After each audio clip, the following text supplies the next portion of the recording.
My solution for dealing with emotional pain was the bottle. This was the pattern for decades. My way of dealing with the profound loss I had felt since my fiancé died when I was just 36. At the end of 2016, my wife and I split up. We have lived in the same house. There was lots of animosity and arguing. The EIC initially supported me to get my own place, but when I did, I pressed the self-destruct button. I went crazy, didn't give a monkey's about anything. This went on for a couple of months, where I was drinking every day. I could go months without a drink, just enjoying a few at the weekend.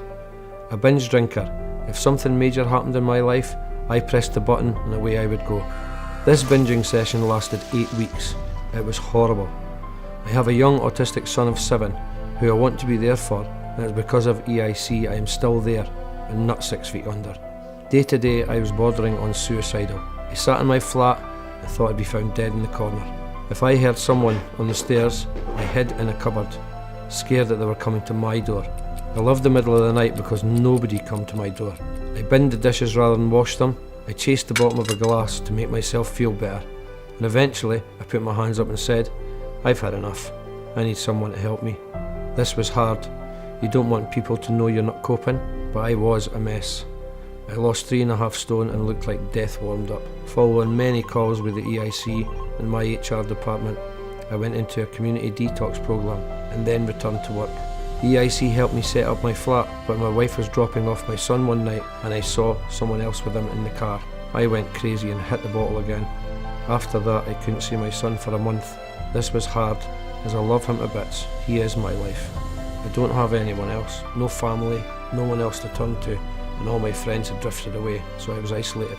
I reached my lowest point and spoke to Tessa from the EIC late one Saturday night, and I said to her, I didn't think I was going to make it another day. She replied, Brian, you're going into rehab. You can't stop drinking suddenly because it makes you ill and you could suffer seizures. Support and medical help is needed.